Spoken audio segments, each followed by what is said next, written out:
There are places in this world where the boundary between life and death grows thin as morning mist over water. Places where the earth remembers violence, where rivers carry more than silt and stone. Montana Territory in 1878 was such a place, raw and unfinished, where men came seeking fortune and found instead the ancient price that fortune demands. This is the story of the Bitterroot River, of 7 nights that no man who witnessed them could ever forget, of the dead who refused to stay buried, and of the terrible knowledge that some deaths transcend the grave itself. The summer of 1878 arrived late to the Montana Territory, reluctant as an uninvited guest. The mountains still wore their crowns of snow well into June, and the rivers ran high and cold with meltwater that carried the taste of iron and ancient stone. Along the eastern bank of the Bitterroot River, where the current carved deep into the red earth and the cottonwoods grew thick and silver-barked, there stood a settlement that men had named Redemption. It was a name chosen with either profound irony or desperate hope, for there was precious little redemption to be found in that collection of rough timber buildings and canvas tents that clung to the riverbank like barnacles to a ship's hull. The town had sprung up 3 years prior when a prospector named Jacob Thornton had pulled a fist-sized nugget of gold from the river's bed. That single discovery had been enough to draw men from across the territories, dreamers and desperados alike, all convinced that fortune waited just beneath the surface of the cold mountain water. They came with their pans and sluices, with their determination and their hunger, and they set about the back-breaking work of tearing wealth from the reluctant earth. Some found color in their pans, most found only disappointment and debt, but they stayed because leaving would mean admitting defeat, and men who had traveled so far were not quick to admit defeat.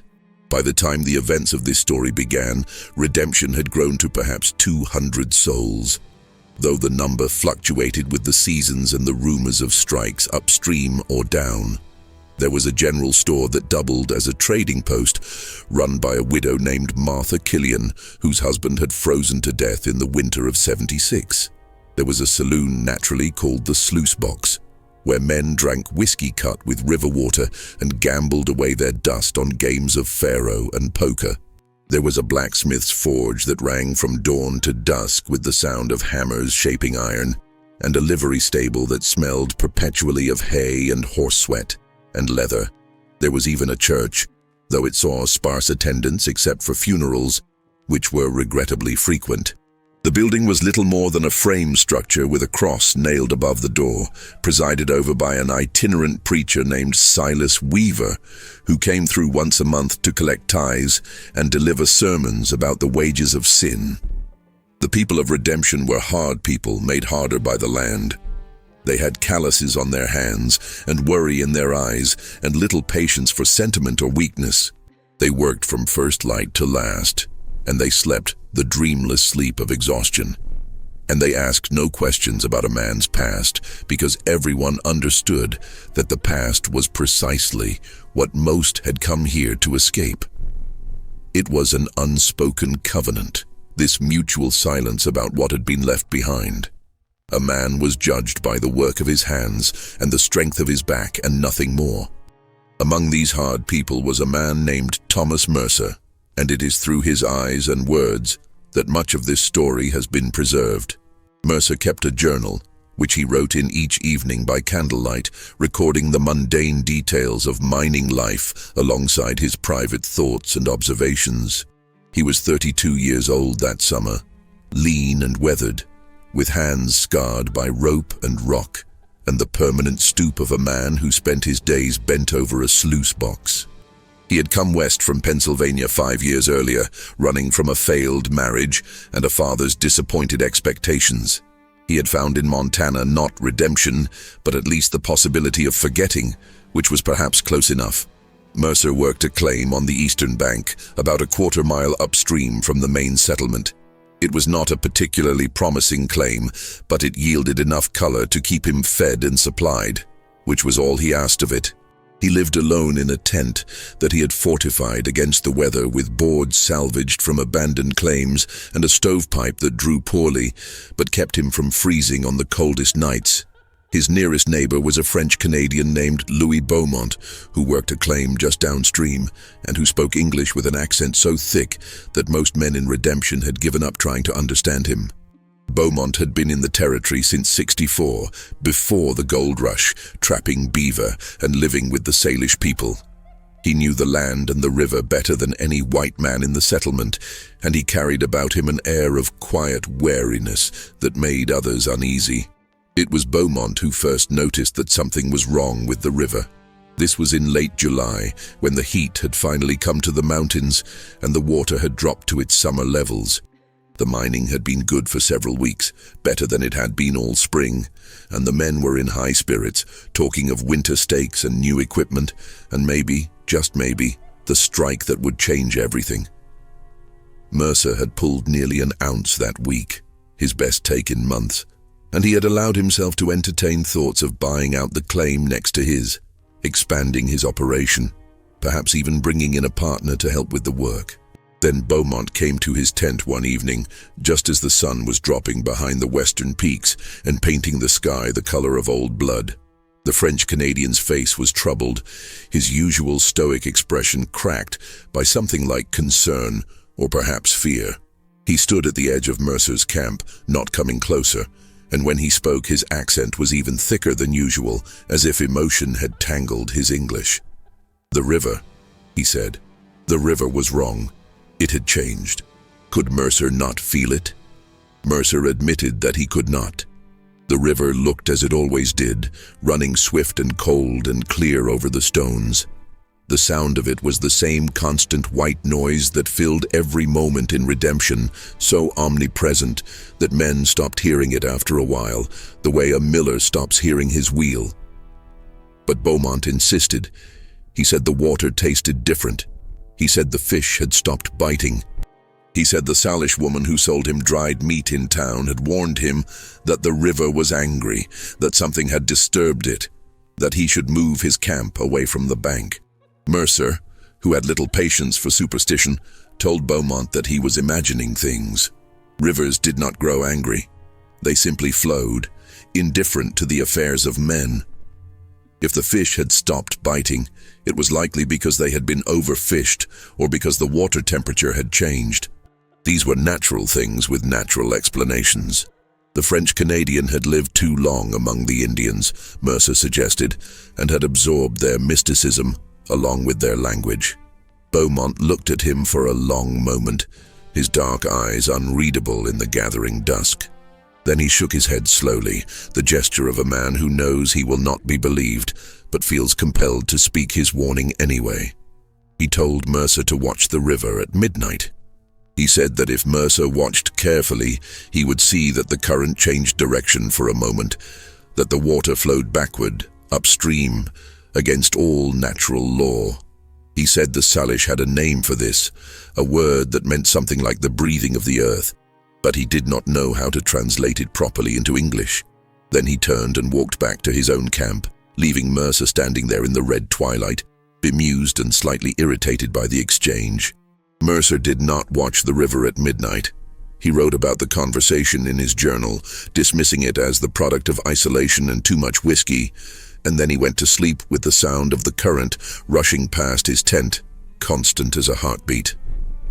That was on the 23rd of July. On the night of the 24th, the dead began to come back. The first anyone knew of it was when old Samuel Pritchard started screaming. Pritchard was the town drunk, a former soldier who had fought in the war and never quite recovered from what he had seen. He slept where he could, sometimes in the stable, sometimes under the boardwalk outside the saloon, subsisting on charity and the occasional odd job. Most people in Redemption barely noticed him anymore, had learned to step around him the way one steps around a persistent puddle. But on that night, everyone noticed him. His screams cut through the darkness like a knife, high and terrified, the sound of a man confronted with something his mind could not accept. Men stumbled from their tents and shanties, pulling on boots and reaching for rifles, convinced that Indians or outlaws had come upon the town. They found Pritchard on the riverbank, just downstream from where the saloon emptied its waste into the current. He was on his hands and knees in the mud, scrambling backward from the water's edge, his mouth open in a rictus of horror, one arm pointing at something in the river. The men gathered around him, their lanterns casting wild shadows on the water. At first they saw nothing unusual, just the dark flow of the current and the occasional glint of starlight on the surface. Then someone's light caught it, a pale shape just beneath the surface, moving with the current but not quite like driftwood moves, with an almost purposeful quality to its motion. It was a body. They could see that much even in the uncertain light. A human body, face down in the water, arms trailing, moving slowly downstream. Several men waded in immediately, assuming it was a drowning, someone who had fallen in upstream and been carried down by the current. They caught the body and dragged it to shore, and that was when they realized that this was no fresh drowning. The corpse was bloated and discolored, clearly several days dead at minimum. The skin had taken on that waxy, greenish pallor that corpses get when submerged in water, and there was damage from decomposition and from scavengers. But the truly unsettling thing, the detail that made several men step back and cross themselves, was that the body was dressed in the clothes of Harold Mackey, a claims jumper who had been shot dead by his partner 4 days earlier in a dispute over boundaries. They had buried Mackey in the small cemetery on the hill above town, put him in the ground with the perfunctory service that passed for a funeral in redemption. Yet here he was, pulled from the river, his grave clothes sodden and filthy, his face ruined by time in the water, but still recognizable to those who had known him. The men stood in a loose circle around the corpse, water dripping from their clothes, lantern light making their shadows dance like demons on the riverbank. No one spoke for a long moment. They were all thinking the same thing, working through the same impossible sequence of events. Mackey had been buried. They had all seen it. Tom Wilson had nailed the coffin shut himself. They had lowered him into the earth and shoveled dirt on top until the hole was filled and mounded. It had been raining that day, Mercer recalled, a cold summer rain that turned the red earth to mud and made the work miserable. Someone suggested that the grave had been robbed, that someone had dug up the body for some sick purpose and then dumped it in the river. But that made no sense. Why would anyone do such a thing? And the grave was on the hill, a quarter mile from the river. To carry a corpse that distance in secret, in the night, was a considerable undertaking. And to what end? Marshal Davies, who served as the closest thing Redemption had to law enforcement, ordered the body taken to the ice house behind the general store. In the morning, he said, they would investigate properly. They would check the grave, see if it had been disturbed. There was surely a rational explanation. There had to be. The men dispersed slowly, reluctantly, casting uneasy glances at the river as they made their way back to their beds. But sleep did not come easily that night to Redemption. Men lay awake in the darkness, listening to the sound of the current, remembering the sight of that bloated corpse being dragged from the water, wondering what it meant. Thomas Mercer lay in his tent and thought about what Beaumont had said about the river being wrong. He thought about the Salish warning that the French-Canadian had mentioned. He remembered stories his grandmother had told him when he was a child, stories about revenants and unquiet dead, stories he had dismissed as folklore meant to frighten children. And he wondered, though he was ashamed of the thought, if perhaps there were things in this world that could not be explained by reason and natural law. In the morning, a party of men went up to the cemetery.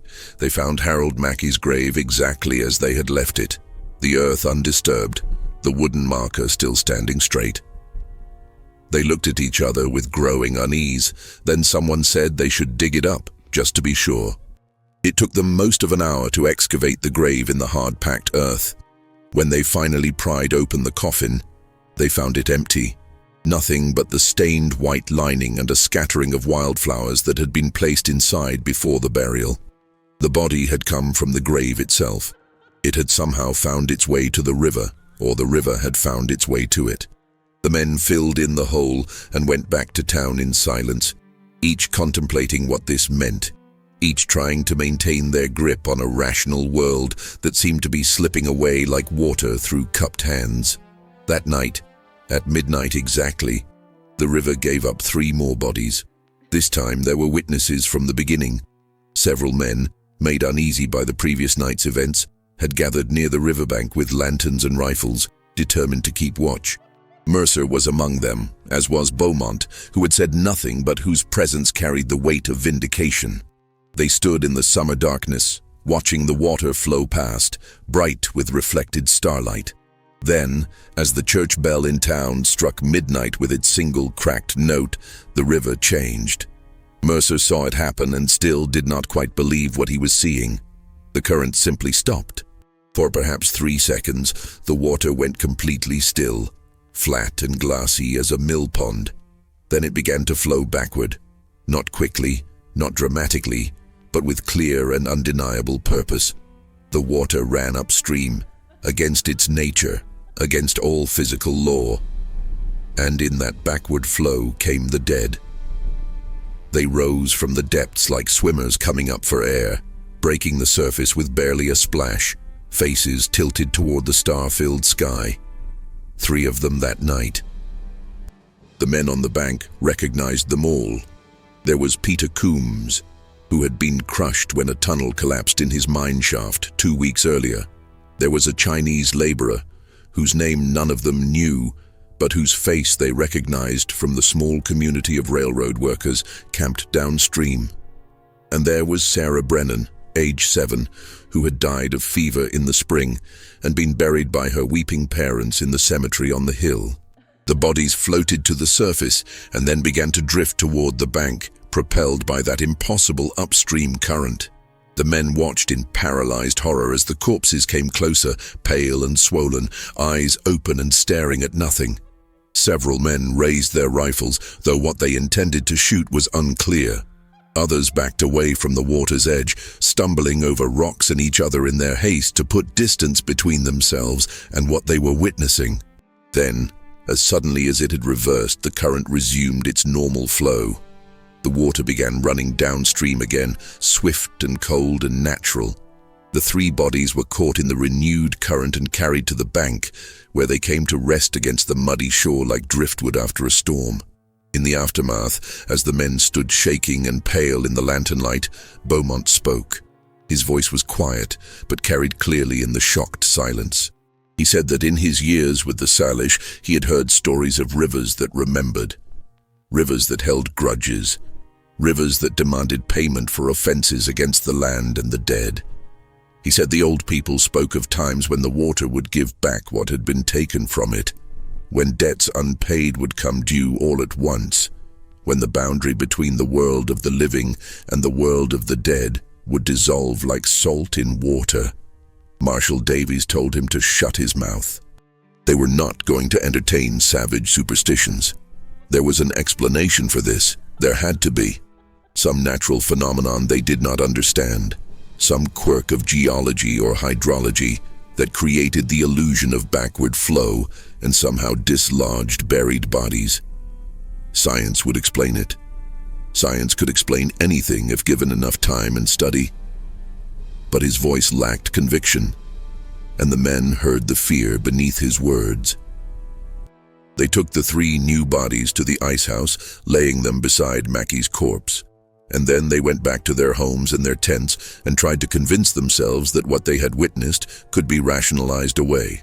Thomas Mercer did not sleep that night. He sat up with a lantern and his journal and wrote down everything he had seen, every detail, as if committing it to paper might somehow make it more comprehensible. He wrote about the way the water had stopped, about the impossible upstream current, about the bodies rising from the depths like offerings placed upon an altar. He wrote until his hand cramped and the lamp ran low on oil, and still he could not shake the feeling that he had witnessed something fundamental shift in the world, that some barrier between what was and what should not be had been breached. On the 3rd night, 5 bodies came back. On the 4th night, 7. On the 5th night, 9. They came at midnight exactly, announced by that brief cessation of current, that moment of perfect stillness before the water began to flow backward. And in that backward flow, the dead rose. They came from the river's depths, from the cemetery on the hill, from graves scattered throughout the territory.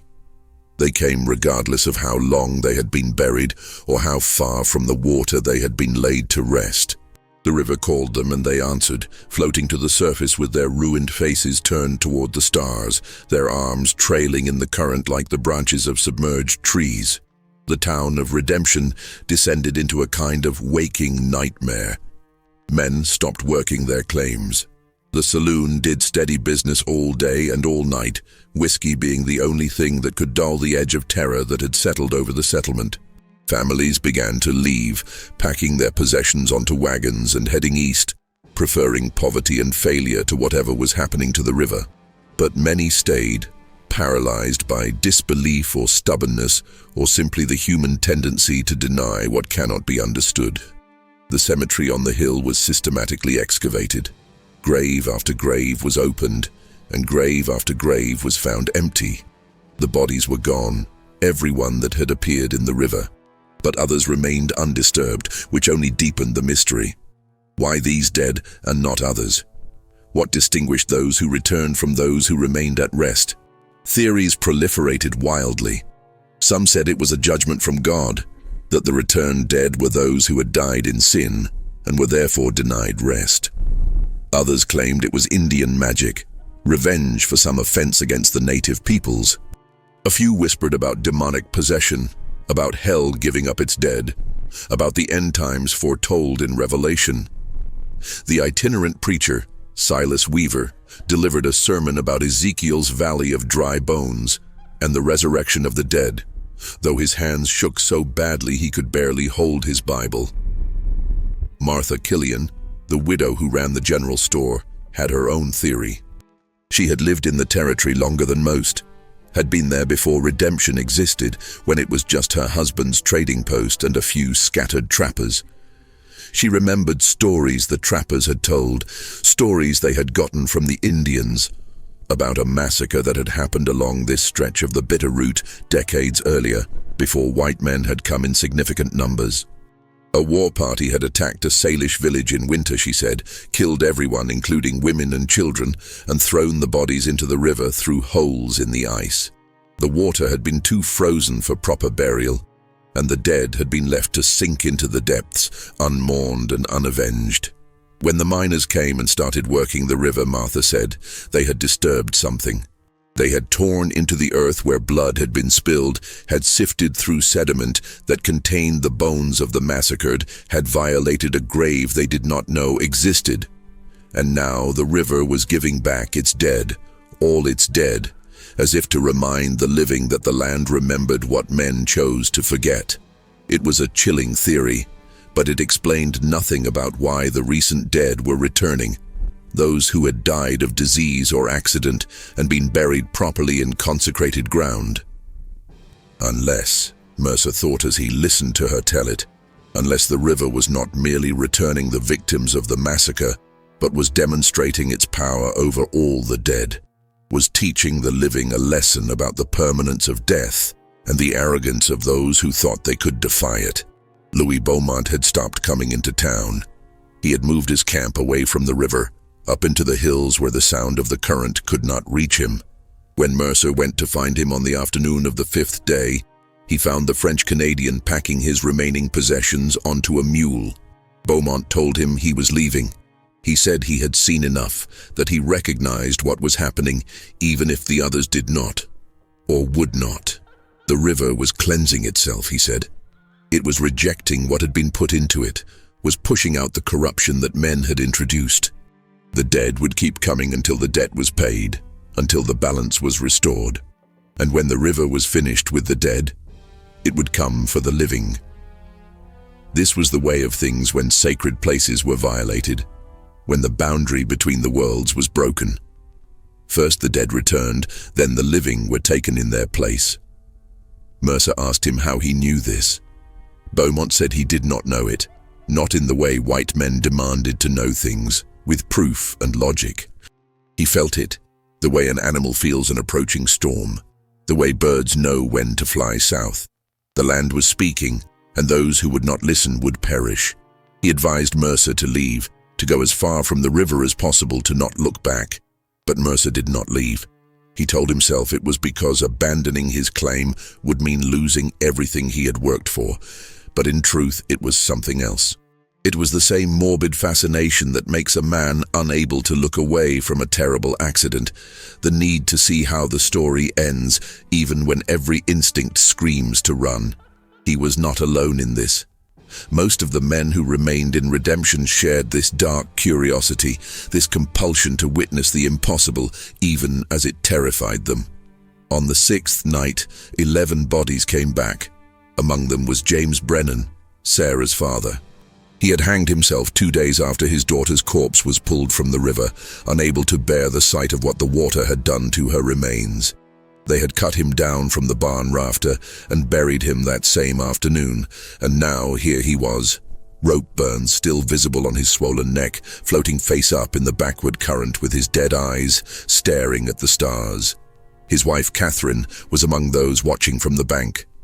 When she saw him surface, she made a sound that was not quite a scream, not quite a sob, something more primitive than either. She started toward the water, but several men caught her and held her back. She fought them with surprising strength, crying out her husband's name, reaching toward the corpse that had once been the man she loved. It took 4 men to restrain her, and even then she nearly broke free. Finally, someone struck her, a closed fist blow to the side of the head that dropped her instantly into unconsciousness. The men carried her away from the river, away from the sight of her husband's bloated corpse being deposited on the muddy shore like refuse. Thomas Mercer watched this scene with a growing sense of horror that had nothing to do with the supernatural and everything to do with what he saw in the faces of his fellow men. There was a wildness there, a barely controlled hysteria that spoke of minds pushed beyond their capacity to cope. These were hard men, men who had seen death in myriad forms, who had buried friends and partners and children with stoic resignation. But this was different. This was death refusing to stay dead, was the natural order inverted, was everything they thought they knew about the world revealed to be a comfortable lie. He began to understand that the real danger was not the corpses themselves, which were, after all, just dead flesh, incapable of harm. The real danger was what the returned dead were doing to the living, how they were eroding sanity and reason, how they were transforming ordinary men into frightened animals capable of any violence. That night, a group of men decided they had had enough of waiting and wondering. Led by a gambler named Frank Sutton, they armed themselves with rifles and torches and marched to the riverbank just before midnight. Their intention, announced loudly and reinforced with whiskey courage, was to shoot any corpse that surfaced, to destroy the dead before they could reach the shore. It was madness, Mercer knew, but it was the madness of desperate men who needed to feel they were taking action, any action, rather than simply standing helpless before forces they could not comprehend. Mercer tried to dissuade them. He pointed out that the bodies were already dead, that shooting them would accomplish nothing except desecration of remains that deserved, whatever their origin, some measure of dignity. But Sutton shouted him down, called him a coward and worse, and the mob's blood was up. They took positions along the bank, rifles loaded and ready, torches casting writhing shadows on the water. At midnight, the current stopped. The water went glass still, then it began to flow backward, and the dead began to rise. 11 of them, as Beaumont had somehow known there would be. They broke the surface simultaneously, scattered across perhaps 50 yards of river, their pale faces catching the torchlight. For a moment, no one moved. The men with rifles stood frozen, confronted with the reality of what they had pledged to do. Then Sutton fired. The sound of the shot was shockingly loud in the midnight stillness. The bullet struck one of the corpses in the chest, the impact clearly visible even from shore. But the body did not react, did not sink, did not in any way acknowledge that it had been hit. It continued its slow drift toward the bank, propelled by the backward current, completely indifferent to violence. Sutton fired again, and then the others joined in, and for perhaps 30 seconds the night was full of rifle fire and the sharp smell of gunpowder. Bullets tore into dead flesh, sent up geysers of water, shattered in the darkness. But the corpses kept coming, untouched by the violence, serene in their slow progress toward the shore. When the firing stopped, when the men had emptied their rifles and stood breathing hard with fear and exertion, the dead had reached the bank. They lay in the mud and the shallow water, some face down, some face up, some with limbs twisted at unnatural angles. The bullet wounds were clearly visible, dark holes in pale flesh, but they bled nothing. Dead tissue has no blood pressure, no heartbeat to pump fluids through the body. The corpses were beyond harming, beyond even the insult of violence. Mercer watched the men realize this, saw the hope drain from their faces to be replaced by a deeper despair. They had tried to fight back, to assert some measure of control, and they had failed completely. The dead had come regardless, had crossed the river and reached the shore despite everything the living could do to stop them. It was a lesson in powerlessness, in the futility of human agency against forces vast and indifferent. Sutton dropped his rifle in the mud and walked away into the darkness. Several others followed. Those who remained stood in silence, looking at the bullet-riddled corpses, at the rifles in their hands that were now just useless weight. Marshal Davies, who had not participated in the shooting but had not stopped it either, finally spoke. He said they needed to burn the bodies. All of them, every corpse that the river had returned. They would gather them in one place and burn them until nothing remained but ash. And maybe that would end it. Maybe the river would be satisfied once the dead were properly destroyed. It was grasping at straws, Mercer knew, but it was the only plan anyone had. Through the remainder of that night and into the following day, the men of redemption labored to gather the corpses. 29 in total, accumulated over 6 nights in various states of decomposition. They dragged them to a clearing away from the settlement, stacked them like cordwood, doused them with every flammable liquid they could find, kerosene and whale oil and whiskey too valuable to drink. Then, as the sun reached its zenith, they set the pyre alight. The smell was beyond description. Burning human flesh has an odor unlike anything else, sweet and nauseating simultaneously, thick enough to taste. The men stood upwind as much as possible, cloths pressed to their faces, watching the flames consume what the river had returned. It took hours for the fire to burn hot enough to reduce the bodies to ash and bone fragments. Some men stayed for the entire process, as if witnessing it was a penance they owed. Others left and did not return, unable to bear the sight or the smell or the sound of fat crackling in the flames. By evening, it was done. Nothing remained but a pile of gray ash and charred bones that glowed red in the gathering dusk. The men scattered the remains, kicked them into the earth, tried to erase every trace of what had been. Then they went back to their homes and their tents and waited for midnight, waited to see if their desperate measure had worked, if the river would finally be satisfied. It was not satisfied. On the 7th night, at midnight exactly, the current stopped. The water went glass still. Then it began to flow backward, and the dead began to rise.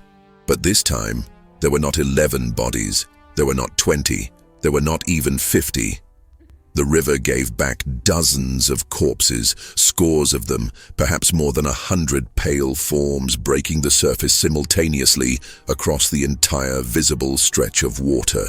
They rose from the depths like a terrible harvest, face after face after face, too many to count, too many to recognize. Some were recently dead, their features still mostly intact. Others were ancient, little more than skeletons held together by strands of dried tissue and rotted cloth. They floated to the surface and began their slow, inevitable drift toward the shore, and there was nothing anyone could do but watch. The men of redemption stood on the bank in stunned silence. There was no shooting this time, no wild theories or desperate plans. There was only the terrible understanding that they had lost, that whatever bargain or balance or natural law they had violated was beyond their power to restore. The river was going to give back all its dead, every body that had ever been committed to its depths or buried in the earth along its banks, and the living could only stand witness. Mercer watched the corpses drift closer, their number beyond his ability to count. He thought about what Beaumont had said, about debts and balance and sacred places violated.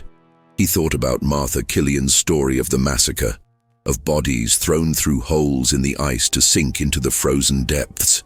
He thought about 3 years of mining, of men tearing into the riverbed with their sluice boxes and hydraulic jets, washing away entire hillsides in their hunger for gold, never once considering what might lie beneath the silt and stone they so carelessly displaced. The dead reached the shore and kept coming. They piled up on the bank like driftwood after a flood, layer upon layer of corpses in various states of decay. The living backed away from the water's edge, horrified and helpless, as the river methodically deposited its burden of the dead onto the land. It went on for what felt like hours, though in truth it was perhaps 20 minutes. 20 minutes of sustained horror that would mark every witness for the remainder of their lives. Then, as suddenly as it had reversed, the current resumed its normal flow. The water began running downstream again, swift and cold and clear. But it left behind a shore transformed into a charnel ground, a nightmare landscape of pale flesh and hollow eyes, and the unbearable weight of death made manifest. In the stunned silence that followed, Thomas Mercer heard someone weeping. It was a broken, hopeless sound, the grief of a man confronted with something too terrible to accept. He turned and saw that it was Marshal Davies, the law, the authority figure who was supposed to maintain order and rationality. He was on his knees in the mud, tears streaming down his face, his hands pressed to his head, as if trying to hold his sanity together by main force. Others were breaking as well. Mercer could see it happening, could see the careful facade of civilization crumbling, as men realized that the world was not what they had believed it to be, that there were forces at work that cared nothing for human laws or human understanding, that death itself was not the final boundary they had always assumed it to be. Someone suggested they should leave, just abandon redemption, abandon their claims and their dreams and everything they had worked for, and get away from this cursed river as quickly as possible. The suggestion met with nods and murmurs of agreement. Yes, leave. Go. Get away from this place where the dead would not stay buried, where the natural order had been inverted, where every law they had depended upon had been revealed as a comfortable fiction. But before they could organize a retreat, someone else noticed something. The corpses were changing. It was subtle at first, easy to dismiss as a trick of the moonlight or exhausted senses playing tricks. But as the men looked more carefully, they saw that it was real. The bodies were moving. Not much. Not the gross motor movement of walking or reaching, but small things, a finger twitching, an eyelid fluttering, a chest rising and falling in a parody of breath. The dead were not merely dead. They were becoming something else, something that existed in the terrible space between life and death, neither one nor the other, but somehow both. It started slowly but accelerated quickly.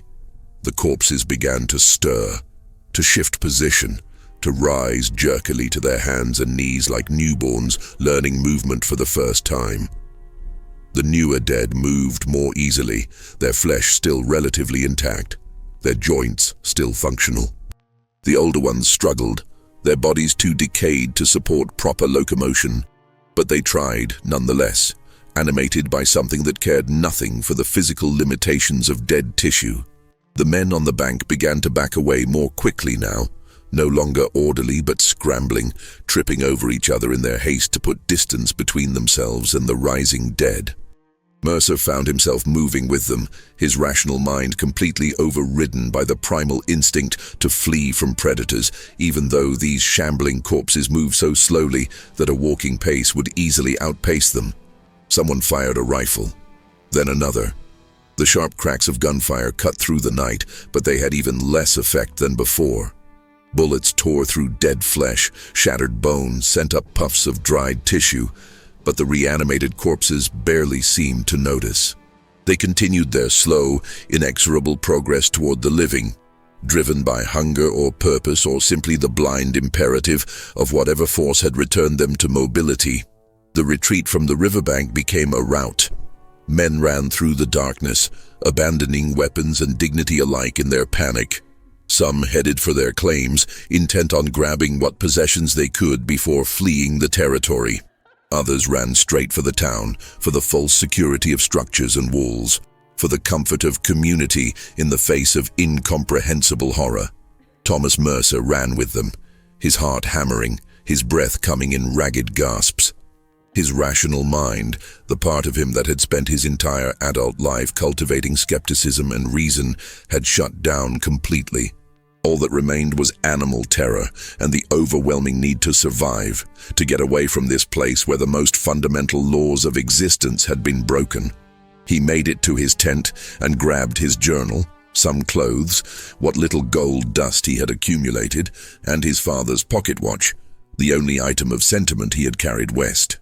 Then he ran back toward town, toward the gathering of people near the general store, toward the light of lanterns and torches that represented civilization and safety, though he knew in his heart that there was no safety anymore, not here, not anywhere that the river's reach extended. The settlement was in chaos. People ran in all directions, some trying to pack, others already fleeing, children crying, women screaming, men shouting contradictory orders that no one followed. Someone had set fire to the sluice box, whether intentionally or by accident, and the flames were spreading to adjacent structures despite the attempts of a few desperate souls to contain them. The acrid smoke mixed with the smell of death that permeated everything, creating an atmosphere that felt apocalyptic, like the end of the world had come not with a bang, but with the slow, inevitable return of every person who had ever died along this cursed stretch of river. Marshal Davies tried to organize a defense, tried to get men to form a line with rifles to create a barrier between the town and the advancing dead. But discipline had broken down completely. No one was listening. No one was following orders. Everyone was acting on their own panicked initiative. Some men were indeed forming up with weapons, but others were arguing about what to do, and still others were simply fleeing, and the result was chaos rather than coordinated action. Mercer found himself near the church, that small frame structure with its cross nailed above the door. Silas Weaver, the itinerant preacher, was inside, and the sound of his voice could be heard even over the tumult, shouting prayers or curses or perhaps both. Mercer ducked inside, seeking a moment of calm to collect his thoughts, to decide on a course of action beyond blind panic. The interior of the church was dimly lit by a few candles, their flames casting wavering shadows on the rough wood walls. Weaver was at the pulpit, his Bible open before him, reading aloud from Revelation in a voice that alternated between righteous thunder and cracking hysteria. He saw Mercer enter and pointed at him with a trembling finger. "This is judgment," the preacher shouted. "This is the price of sin, the wages of greed and pride and all the violations against God's law that this settlement has committed. The dead rise because the living have forsaken their faith, have abandoned righteousness in pursuit of worldly wealth. Redemption is a lie," he screamed. "This place has no redemption, only damnation. Only the just punishment of an angry God." Mercer tried to speak, to tell him that this was not the time for sermons, that they needed to organize, to think, to act. But Weaver would not be interrupted. He launched into a diatribe about the corruption of the flesh, and the immortality of the soul, and the eternal torment awaiting those who died in sin. His eyes had a wild, unhinged quality, and Mercer realized that the preacher had broken completely, had retreated into religious mania, rather than confront the impossibility of what was happening. He left Weaver to his raving and went back outside. The fire had spread to several more buildings now, and the light from the flames painted everything in shades of orange and red. Against this hellish backdrop, the first of the shambling dead had reached the outskirts of town. They moved slowly, jerkily, their rotted bodies barely functional but persistent in their advance. The men who had formed a defensive line opened fire, and for a few moments the night was full of muzzle flashes and the crack of rifles. But as before, the bullets did nothing to stop the advance. The reanimated corpses simply absorbed the impacts and kept coming, immune to pain, incapable of fear, driven by whatever force had returned them to a mockery of life. The defensive line began to collapse as men realized the futility of their resistance. Some continued firing until their ammunition was exhausted, then threw down their rifles and ran. Others broke immediately, unwilling to face an enemy that could not be killed because it was already dead. Thomas Mercer watched the collapse of order and civilization in Redemption, and he understood with terrible clarity that there was no fighting this, no defending against it. The only option was retreat, withdrawal, abandonment of everything they had built here. The dead would inherit Redemption, would claim the structures and claims and dreams that the living had poured into this place, and there was nothing anyone could do to stop it. He joined the exodus. Dozens of people were fleeing now, on foot, or on horseback, or in wagons piled high with whatever possessions they had been able to grab. They headed east, away from the river, up into the hills where perhaps the reach of the water did not extend, where perhaps the dead would not follow. Mercer grabbed his horse from the livery, saddled it quickly despite his shaking hands, and rode out with the others. He did not look back. He could not bear to see what was happening to the settlement, could not bear to watch the shambling corpses taking possession of the town, could not bear the sight of everything he had worked for over 3 years being surrendered to the dead. They rode through the night, a ragged column of refugees fleeing from something their minds could not accept. Some rode in silence, faces blank with shock. Others wept openly, mourning not just their lost homes and possessions, but the loss of their understanding of the world, the comfortable certainties that had been stripped away in 7 nights of horror. By dawn, they had reached a ridge several miles east of Redemption. Mercer reined in his horse and, despite his earlier vow, looked back toward the river. From this distance he could see the thin column of smoke rising from the burning settlement. He could see the silver line of the Bitterroot snaking through the valley below. And he could see, though perhaps it was imagination or exhausted senses playing tricks, dark shapes moving through the streets of Redemption, taking possession of what had been abandoned. The other refugees began to disperse, heading in different directions toward different destinations, bound together only by their shared trauma and their desperate need to get as far from the river as possible. Mercer watched them go. These people who had been his neighbors and companions for 3 years, and felt a profound sense of loss that had nothing to do with gold or property. He remained on the ridge for a long time, watching the sun rise over the mountains, watching the smoke dissipate, watching the river continue its eternal flow through the valley. From this distance, it looked peaceful, almost beautiful, the morning light sparkling on the water's surface. It was impossible to believe that this serene landscape had been the setting for such horror, that the boundary between life and death had been breached in this place, that the dead had risen from the depths to reclaim what the living had taken. Eventually, he turned his horse away from the view and began the long ride east. He did not know where he was going, only that it was away from the Bitterroot River and the settlement called Redemption, and the 7 nights when the water had given back its dead. Over the following weeks, as he made his way back toward civilization, Mercer encountered others who had fled Redemption. They shared stories, compared experiences, tried to make sense of what had happened. The accounts varied in detail but agreed on the essential facts. The river had returned the dead for 7 consecutive nights, each night bringing more corpses than the last, until finally on the 7th night they had not only returned, but had reanimated, had become something neither living nor dead, but terribly mobile, terribly persistent in their advance toward the settlement. Some claimed to have witnessed things even more disturbing. A woman named Eleanor Wade insisted that she had seen the corpses speaking, forming words with ruined mouths, calling out to the living by name. A prospector named Dutch Henry swore that the reanimated dead had not been attacking, but had been trying to communicate something, to deliver some message that the living were too terrified to hear. But most people simply wanted to forget.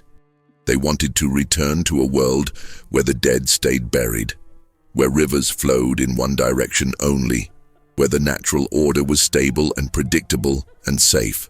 They scattered across the territories, carrying with them the memory of those 7 nights but rarely speaking of it, as if silence might somehow make it less real. Thomas Mercer tried to move on as well. He took work where he could find it, drifted from town to town, never staying anywhere long enough to put down roots or form attachments.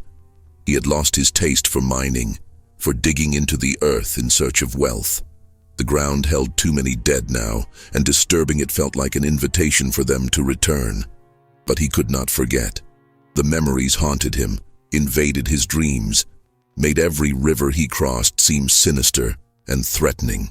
He would wake in the night convinced he could hear the sound of the Bitterroot's current, that moment of perfect stillness before it began to flow backward, the sound of the dead breaking the surface like swimmers coming up for air. He continued to keep his journal, writing down everything he remembered about those 7 nights, adding to it whenever he encountered another refugee from Redemption who had a story to share. It became a compulsion, this need to document what had happened, to create a record that future generations might read and perhaps understand, even if understanding seemed impossible. In his writings, Mercer tried to make sense of the horror. He returned again and again to Martha Killian's story about the massacre, about the bodies thrown into the river through holes in the ice. He thought about 3 years of mining, of hydraulic jets and sluice boxes tearing apart the riverbed, of countless men disturbing earth that perhaps should have been left undisturbed. He thought about Louis Beaumont's warnings, about sacred places violated and debts unpaid, about the land remembering what men chose to forget. He came to believe, though he could never prove it, that the river had indeed been holding a grudge, had been accumulating resentment, with every shovelful of sediment displaced, every cubic yard of earth washed through a sluice box in pursuit of gold. The miners of Redemption had not simply been extracting wealth from the land. They had been desecrating a grave, a mass grave they did not know existed, disturbing the rest of people who had died violently and been denied proper burial. And when the disturbance became too great, when the offense against the dead could no longer be ignored, the river had responded. It had given back what had been taken from it. First, the bodies themselves, a clear message that the dead were not forgotten, that their presence could not be erased by time or indifference. Then, when that message was ignored or rationalized away, when the living burned the returned dead rather than accepting the lesson being taught, the river had escalated. It had not merely returned the dead, but had returned them with a terrifying simulacrum of life, had demonstrated that the boundary between the worlds was not as solid as the living assumed, that there were powers beyond human understanding or control. Whether this interpretation was correct or merely the product of a traumatized mind seeking patterns in chaos, Mercer could not say. But it gave him a framework for understanding, a way to make sense of the senseless. And that was worth something, even if the truth was more complex or more terrible than his theories could encompass. Years later, Mercer heard that Redemption had been completely abandoned. The few structures that had not burned had collapsed or been reclaimed by the forest. The claims were forfeit, the dreams of wealth left to rot alongside the timbers and tools that had been dropped in panic. The river flowed on as it always had, indifferent to human ambition and human tragedy alike. He heard, too, that the area had acquired a reputation. Native peoples avoided it, would not hunt or camp along that stretch of the Bitterroot. Trappers gave it a wide berth. Even animals seemed to sense something wrong about the place, would not drink from the water or bed down in the ruins of what had been a thriving settlement. Occasionally someone would pass through and later report seeing things that should not be. Shapes moving through the abandoned buildings, lights flickering in windows of structures that had no roofs, sounds carrying on the wind that resembled human voices but formed no words that could be understood. Whether these reports were truth or the product of imagination and suggestion, Mercer could not say. He never returned to find out. The memories were vivid enough without reinforcement from direct experience. As he grew older, Mercer found himself thinking less about the specifics of those 7 nights and more about what they represented. He had come west seeking escape, seeking freedom from the constraints and expectations of the life he had left behind. He had found instead a harsh lesson about the interconnectedness of all things, about the persistence of the past, about the price that was demanded when sacred boundaries were crossed. The frontier, he realized, was not the blank slate he had imagined it to be. It was not empty space waiting to be filled with the dreams and ambitions of those bold or desperate enough to venture into it. It was already full, already inhabited, already weighted with history and memory and the presence of those who had come before. The land remembered. The rivers remembered. The dead remembered. And those who forgot this truth, who plowed ahead with the arrogance of the living, believing themselves exempt from consequence, would learn eventually that some debts could not be outrun or ignored. He wrote these thoughts in his journal, alongside the detailed accounts of what he had witnessed. He recorded the names of the dead he had recognized among the corpses the river returned, a roster of the fallen that grew with each conversation with other refugees.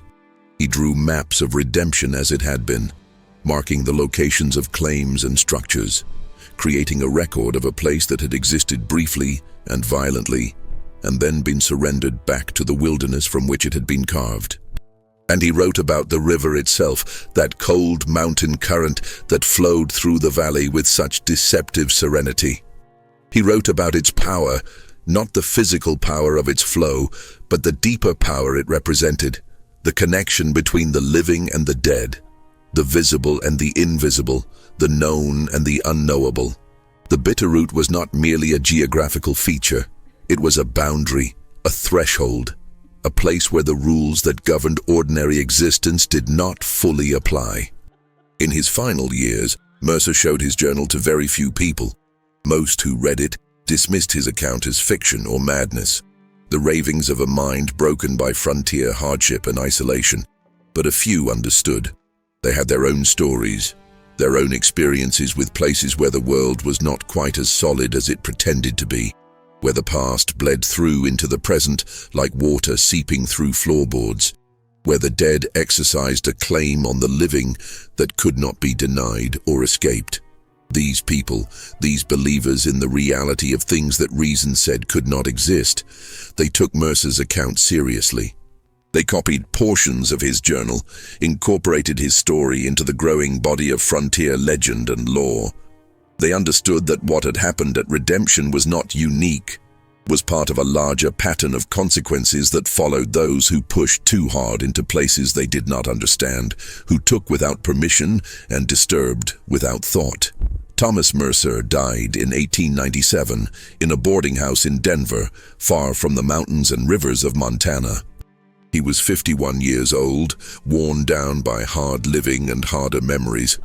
His journal, that careful record of horror and loss, passed through several hands after his death, was copied and recopied, was eventually deposited in an archive where it gathered dust for decades, largely forgotten. But the story survived. It circulated through mining camps and settlements, was told and retold around campfires, was incorporated into the warnings that old-timers gave to newcomers heading into the territories. The specifics changed with each telling. Sometimes it was the Bitterroot River. Sometimes it was the Yellowstone or the Missouri or any of a dozen other waterways. Sometimes the dead returned for 7 nights, sometimes for 9 or 13. Sometimes they rose as peaceful corpses, sometimes as shambling horrors, sometimes as something even more terrible. But the core of the story remained constant. There was a river. There was a settlement of people seeking fortune. There was a disturbance of something that should have been left undisturbed. And there was a reckoning, a settling of accounts, a reminder that the dead were not as gone as the living wanted to believe, that certain debts transcended the grave, that the land remembered what happened upon it even when human memory failed. The ruins of Redemption are still there, or what remains of them. The structures have long since collapsed, reclaimed by wind and weather, and the patient work of decay. The cemetery on the hill is unmarked now. The wooden crosses rotted away, the graves sunken into the earth, no sign remaining that this was once a place where the dead were laid to rest with prayer and hope. The river flows on as it always has, cold and clear and apparently innocent, giving no sign of what happened along its banks in the summer of 1878. But those who know the story, who have read Mercer's account or heard it told by those who believe, they say the area is still wrong. They say that at midnight, if you stand on the bank of the Bitterroot near where Redemption once stood, you can feel the current hesitate. For just a moment, 3 seconds at most, the water goes perfectly still. And in that stillness, if you have the courage to look, you can see shapes beneath the surface, pale and indistinct, waiting. Whether this is true or merely the power of suggestion, whether the dead still linger in those depths or have finally found whatever rest was denied them in life, no one can say with certainty. The river keeps its secrets as surely as the earth keeps the bones of those who died upon it. But the story endures, a cautionary tale about hubris and consequence, about the price demanded when sacred boundaries are crossed, about the terrible persistence of the dead and the fragility of the barriers that separate them from the living. Some frontiers were never meant to be crossed, some waters were never meant to be disturbed, and some debts once incurred can only be paid in full, no matter how long it takes or how terrible the payment might be. The river remembers, the land remembers, the dead remember, and those who forget these truths do so at their peril, for the frontier is not empty and never was, and the past is not dead but only sleeping, waiting for the disturbance that will wake it and demand the accounting that is its due. This is the story of the Bitterroot River and the 7 nights when the dead returned. It is a true story, as true as memory and testimony can make it, preserved in the careful words of Thomas Mercer and the accounts of those who fled with him from redemption into a world that no longer made sense, that had revealed itself to be stranger and more terrible than they had ever imagined. It is a story worth remembering, worth telling, worth heeding, because the frontier is not tamed, the past is not buried deep enough. The dead are not as far away as we would like to believe. And somewhere, in Montana or elsewhere, there is a river flowing through the night, carrying its ancient burden, holding its grudge, waiting for the next disturbance, the next offense, the next group of people who believe themselves exempt from consequence. When that time comes, the water will remember how to flow backward.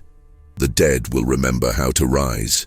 And the living will learn, as the people of redemption learned, that some debts transcend the grave, that some boundaries should never be crossed, that some places hold memories too terrible to disturb. The river flows on, the dead sleep lightly, and midnight comes every night, patient and inevitable, bringing with it the possibility that this night, of all nights, might be the one when the water goes still and the current reverses, and what was buried rises once more into the world of the living, demanding the payment that is its due. Remember this story. Remember redemption.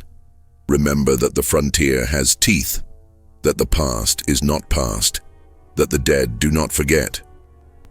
And when you stand beside a river at midnight, when the water goes still, and you feel that moment of wrongness, of reversal, of something fundamental shifting in the world, remember that you have been warned. Some frontiers were never meant to be crossed.